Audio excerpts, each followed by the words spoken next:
Hey, everyone out there in YouTube land or wherever you might be watching this, TFA advocates, champions, donors, staff, alumni, and everybody else out there. Welcome back to the third installment of the TFA Jacksonville Summer Alumni Interview Series. Joined here today by 2009 Jacksonville TFA alum, Kory Von Leue. Kory, thanks for sitting down with us. Oh yeah, I'm happy to be here. A pleasure to talk to you. Yeah, no, this is we've had a good time with these on the first couple, and I'm excited to get you sort of in the metaphorical hot seat here and jump in. By the way, for those of y'all that have been enjoying these, this is all we're just posting these on the TFA Jacksonville YouTube channel, so feel free to subscribe, and we're going to be releasing these every other week for the summer. So Kory, 2009 Jacksonville TFA alum. You're one of the first one, maybe not the exact first class, but the first couple of classes of Jacksonville. Did you always want to be a teacher? Is that something that you knew from the start? Absolutely, absolutely not. Actually, so my grandfather was a principal. I had no desire to be in education or a teacher at all. I actually wanted to be a rock star. A rock star. Yeah. Did you ever make headway with that? No, I mean I was in a band. Right out of high school, I was in a band. We had a really great time. Toured the country. But it didn't pay. There's no pay in that, right? So I was in an 8-piece ska band. That's a lot of people to be in a band with. And so I knew what type of band? An 8-piece what band? Ska. Yeah. What's that? A mixture of like reggae and punk. It lasted for this long in the late 90s, early 2000s. Yeah. All right. Phase of life. Yeah. It's one of those moments. We had a good time. I just knew it wasn't gonna last. Yeah. So you went from the band to teaching then? Well, no. So actually, I was in college. I dropped out to be a rock star. Mm-hmm. Don't do that, by the way. Yeah. Not a good plan. Not a good life plan. And then I worked for Blockbuster for about 10 years. So I was late to college. Going into teaching was not my first, like we said, it was not my dream, it was not my career.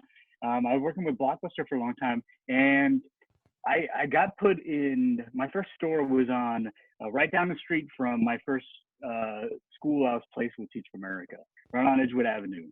So my first Blockbuster store was in the same street as my first school that I taught in.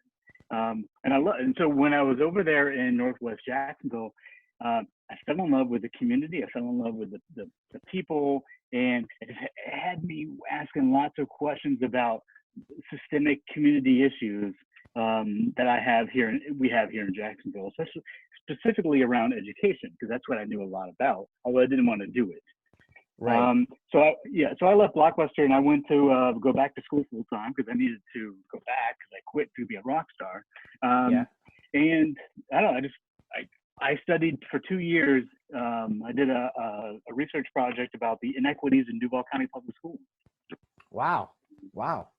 I mean, so speaking of it, Blockbuster, another life career that Gen Z kids, if you're not familiar there, Blockbuster used to go into a store to actually rent the movies instead of on Am Prime. So another career, Netflix.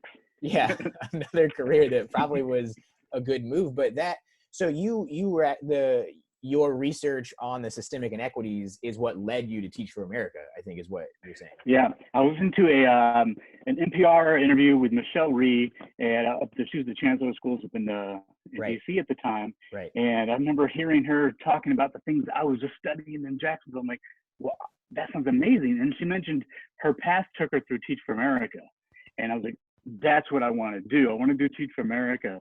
And at the same time, I just happened to know that we were founding Jacksonville was bringing in Teach for America. Right, brand new. Here. And I was like, well, that's what I want to do. And this happened to be that same year. So I had to wait till the following year to apply. And yeah, that's exactly what I wanted to do in Jacksonville, to find out more about inequities. Because you could only find out so much by observing the policies and the people and things in place. And I wanted to know more. And so what better place than to be as a teacher in the classroom. So what did and you're still teaching, right? I am teaching now too, yeah. Yeah. So, okay. So you started off in 2009. Jacksonville and you still teach to this day. What you said you wanted to learn more. What has your time in the classroom kind of taught you? Yeah, so for me, I wanted to know about what are these inequities? What are these issues? What are these policies and procedures put in place? How do they affect the teachers who are doing the work? Because we know teachers have the #1 impact on a student's outcome. So what are these policies, and are the policies themselves inequitable, or is it the teaching? Is it other social things? So I want to kind of dig into that and figure a little more about that. I figured it's complex, but I figured it out. There are lots of pieces to it. It's just not one thing. But for me, I got really interested in the policy piece. And about the time I finished up, I stayed 3 years at my school. Where did you teach as a Corps member? Yeah, I taught at Lake Forest Elementary. Okay. And you stayed 3 years there? I taught kindergarten, 1st and 2nd grade. Yeah, you would have been fun. A rock star teaching kindergarten and 1st grade, huh? Yeah, we had a good time. I brought my guitar with me. Yeah. We played a lot of music together. That's great. One of the highlights, we brought a jazz singer in from the Kennedy Center, and she helped us make a blues album. And so brought my recording equipment in, and we recorded an album with the kids. We had a great blast. Yeah, that's awesome, man. At the same time, we were finishing up that, and I still had this burning question about the policies, about what's going on. And at the same time, there's a new charter school coming to town, and they were opening up an elementary school. And I was like, well, what are the roles of charter schools? So I had that question. And when I have a question, I figure it out. I go and I jump in and try to do something about it. So that led you to, I think, KIPP, right? Yeah. So I became a founding teacher for KIPP Jacksonville Elementary School. And the following year, I became an assistant principal. For me, also, I wanted to know about how the policies and procedures were for teaching and student impact and access for students. But also, what does it look like to be a leader in enacting these inequitable, procedures and policies? And what did that look like for me as a leader? So I became a founding principal as well. I helped open up the new school. And you can hear the theme of my story has always been about policy and its effect on, so teaching is great. And I would say I'm pretty decent at it. But I've always wanted to know a little bit more about the policies and how they affect our families. Do you think you could be an effective, if especially at the local level, like an effective policy maker with on education issues without having that experience in the classroom? For me, I don't believe so. I think it gives credence to suggestions that you're giving, right? It's based upon my own experience. Based on your lived experience. Yeah. My lived experiences as a teacher, as a principal, as a parent. Those are all things that I've experienced myself, and in my hometown. And I think you can't take that for it's what it is, right? Those are my lived experiences.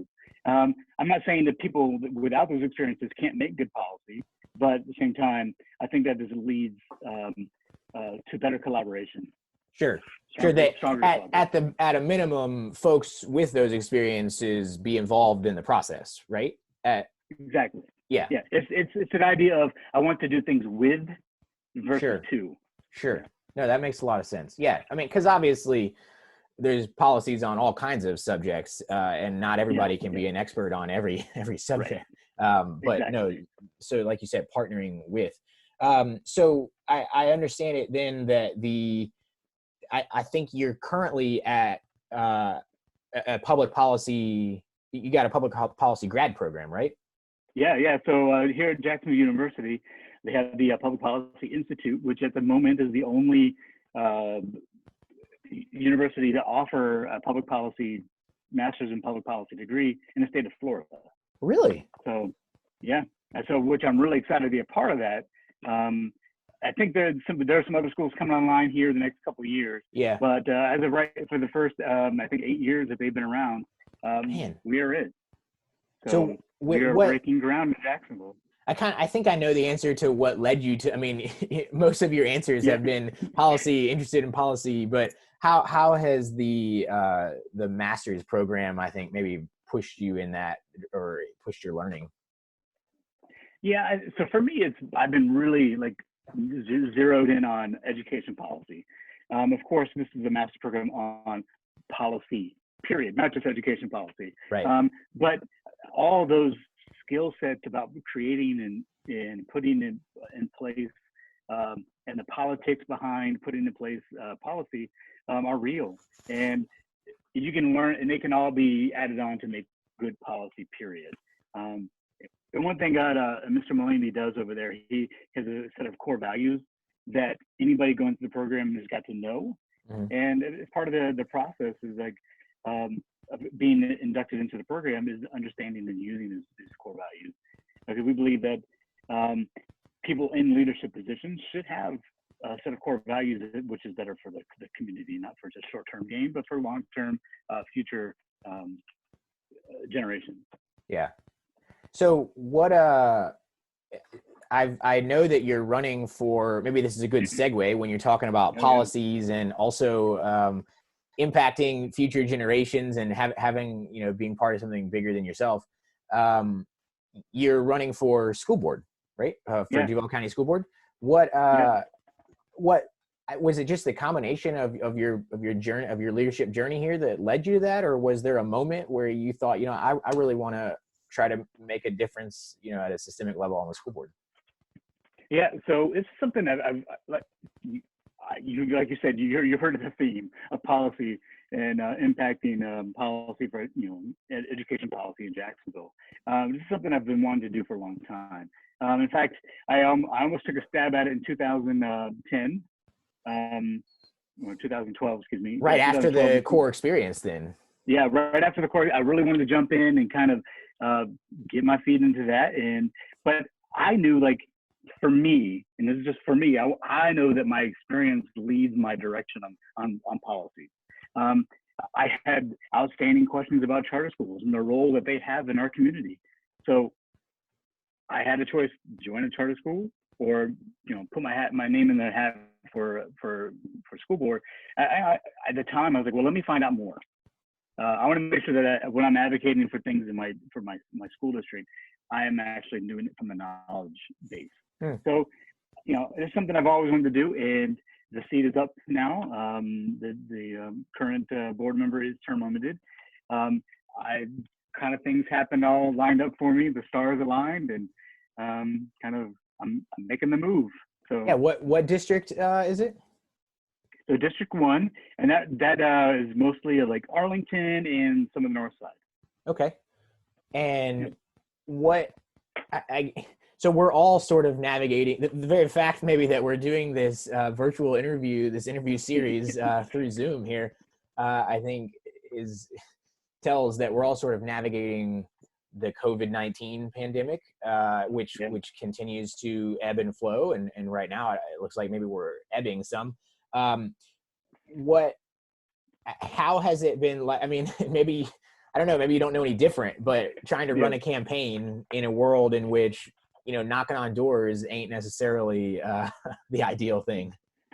Yeah, so I can tell you, I filed for my candidacy on March 13th. Okay. March 17th, they closed down the state. Yeah. Basically, everybody went on lockdown.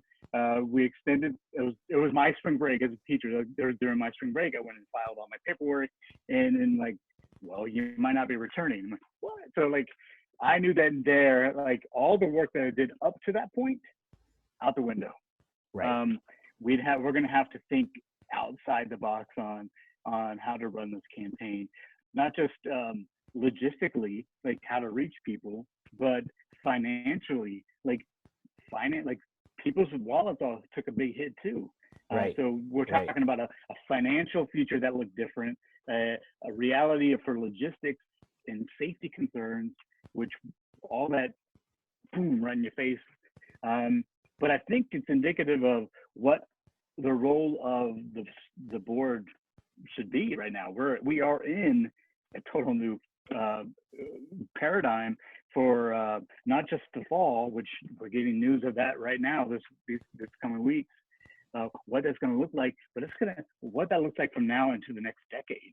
Right. Like, Right. And And that's the does only it thing that even was different. accelerate some of the, I mean, it's not like virtual learning is a new platform, right? I mean, the Florida Virtual Right. School has existed for a decade or more.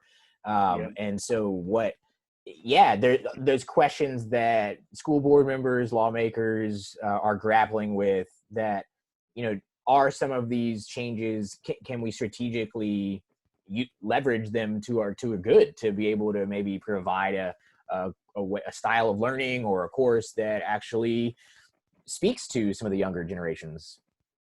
Yeah, it's something that we've had there's just been this call for a long time. We've got to move away from this agrarian system of education. Sure, right? sure. And I think this has forcing us into understanding that there are other ways to approach education.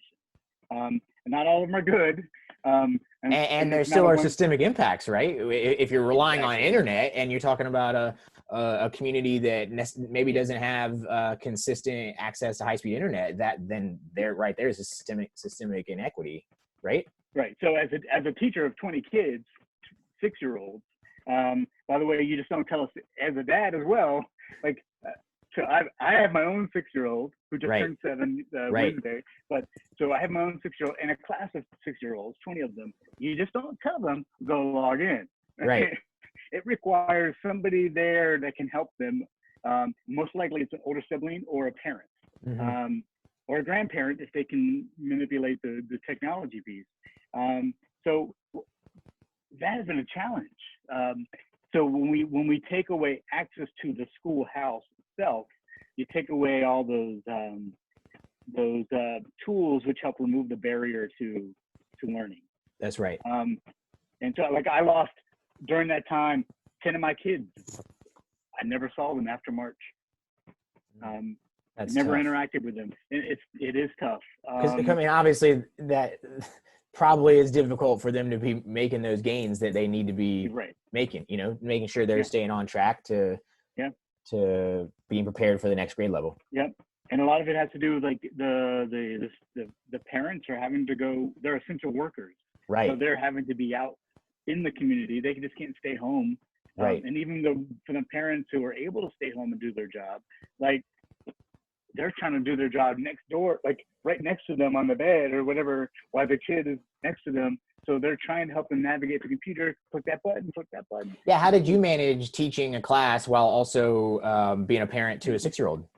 Yeah. So I'm lucky. So my partner, my wife, she's a teacher as well. So we were able to tag team, when it's time for him to get on or for her to go do her thing, or for me to do my virtual teaching. I'd say we're pretty lucky to be able to have worked it out so that the timings never overlapped each other.